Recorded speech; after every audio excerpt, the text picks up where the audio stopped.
Bonjour à toutes et à tous, vendredi 9 mars, bienvenue dans cette nouvelle édition sur Grand Littoral TV, dernière journée de la semaine et on commence vos prévisions météo avant ce week-end. On s'attend à une alternance de nuages et de soleil aujourd'hui sur le nord et sur le Pas-de-Calais, mais pas de pluie pour la journée. Attention quand même aux quelques gouttes qui risquent de tomber en début de soirée. Quant au thermomètre, lui, il est en hausse, on attend entre 11 et 12 degrés sur tout le littoral. Les prévisions météo plus complètes sont à retrouver à la fin de cette édition. On commence en prenant la direction de Calais, où hier midi, 3 phoques gris ont été remises à la mer. Les 3 bébés étaient entrés en soins à la LPA de Calais après avoir été retrouvés seuls sur la plage. Séparés prématurément de leur mère, leur poids ne dépassait pas les 10 kilos, c'est donc la LPA qui est devenue leur mère de substitution. L'objectif c'était de pouvoir les sevrer avant de les rendre à la Manche ce jeudi. Une remise à l'eau qui se fait souvent pendant les vacances pour sensibiliser à la présence et à l'attention et la tranquillité dont ces phoques ont besoin. Des images toujours sympas à voir pour les enfants en live. Cette fois encore, beaucoup de monde avait fait le déplacement pour voir donc ce retour à l'eau. Les curieux étaient tout de même massés derrière des cordes pour ne pas déranger les animaux et leur laisser un couloir pour retrouver la mer. Louis Caillé a assisté à ce relâchage pour nous. Alors ils viennent d'ici, hein. Il faut savoir que le phoque est naturellement présent sur les côtes du nord de la France, hein, le phoque gris comme le phoque veau-marin. Ce sont des naissances locales. La séparation mère-petit est vraisemblablement due à un dérangement d'origine humaine, hein, puisque quand il y a un peu trop de monde, la mère allait sur le sable, quand il y a un peu trop de monde, elle se sauve et perd son petit la plupart du temps. C'est souvent ce cas de figure pour ce type de phoque. On se substitue un petit peu au rôle de la mère pour assurer le sevrage, quoi. Mais en fait, oui, on leur sauve la vie. Si on les prend pas en charge, ce sont des animaux qui vont errer et dépérir et mourir. Aujourd'hui et demain, dans toutes les grandes surfaces de la région, mais aussi en France, aura lieu la grande collecte d'été des Restos du Cœur. Une collecte qui a pour but de compléter l'approvisionnement des distributions qui auront lieu cet été, d'où cette seule consigne.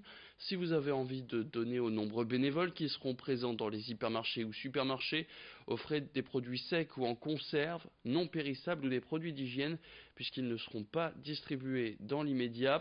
Une nouvelle collecte qui intervient alors que la campagne d'hiver n'est pas encore terminée, mais il faut déjà voir plus loin et aider les personnes qui ont besoin de cette action des Restos du Cœur. Dans la région, 2,5% de la population a recours à ces services. Michel Charpenay, chargé des relations extérieures du Restos du Cœur, était sur ce plateau hier. L'été, on accueille les gens qui sont le plus en difficulté. Et donc, à partir du mois d'avril-mai jusqu'à l'automne, on va dans les centres accueillir aussi les personnes en difficulté pour leur donner des denrées alimentaires durant tout l'été. Malheureusement, on a toujours autant de personnes qui viennent au resto. Sur les Hauts-de-France, disons, ça correspond à peu près à 2,5% de la population. 2,5%, c'est considérable comme chiffre, hein. Ça fait maintenant 20 ans que Boulogne Conception Marine produit des catamarans pour les exporter à l'international. Cette entreprise vend sur tous les continents, Israël, Hong Kong, États-Unis.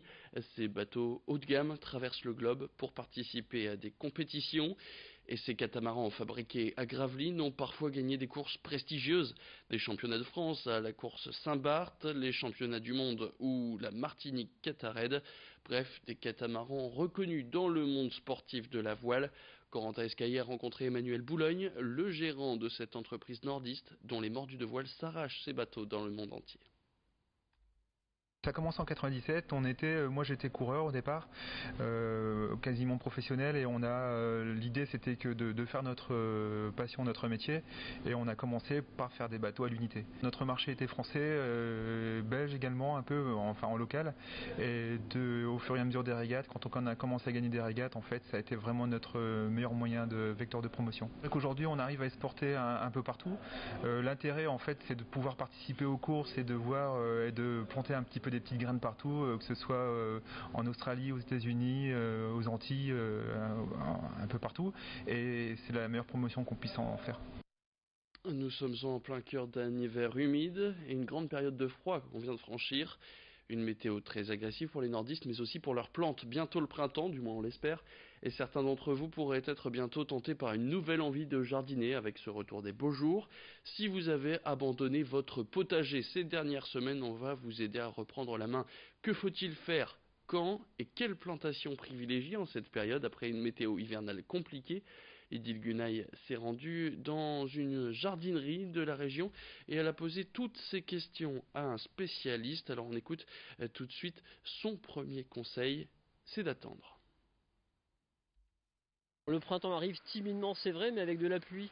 Donc le premier conseil que je peux donner à tous les jardiniers, c'est de ne pas aller déranger la terre, parce que après cette période de gel qui a quand même été assez intense, il ne faut pas aller travailler le sol, il faut le laisser au contraire se reposer. La pluie retombe dessus, donc ça fait des sols qui sont plutôt lourds et compacts. Donc il vaut mieux attendre une accalmie, le soleil, la douceur qui est promise là pour ce week-end, pour ensuite aller travailler au jardin réellement la terre. Les premiers travaux qu'on peut continuer à faire au jardin, ou commencer aussi, c'est par exemple tailler les rosiers, tailler certains arbustes à floraison estivale, et amorcer certaines plantations, que ce soit des arbustes, des plantes vivaces.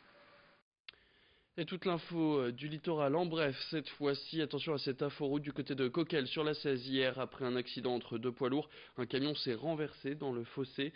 Attention au ralentissement ce matin, les échangeurs 42 et 43 seront fermés dans la matinée pour extraire le camion du fossé. Début des travaux à 9h. Justice, et si les procès-verbaux de l'incendiaire présumé de l'Institut Callot à Berck étaient supprimés? C'est en tout cas ce que souhaite son avocat, qui soulève un vice de procédure dans la garde à vue. La faute à une détention préventive qui s'est faite sans chauffage. Des procès-verbaux cruciaux, puisque c'est à ce moment qu'il avait avoué être l'incendiaire avant de se rétracter. Et puis votre agenda sport pour ce week-end déjà, ce soir en foot au programme pour les clubs du littoral. L'USBCO se déplace à l'Entente Sanois Saint-Gratien et les Dunkerquois, eux, se rendent à Concarneau.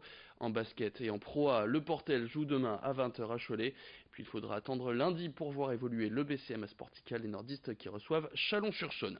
Fin de cette édition, merci à toutes et à tous de l'avoir suivi. Tout de suite, vos prévisions météo et l'information continue. Rendez-vous dans le prochain quart d'heure pour un nouveau flash, toujours sur Grand Littoral TV. Bonne journée à toutes et à tous.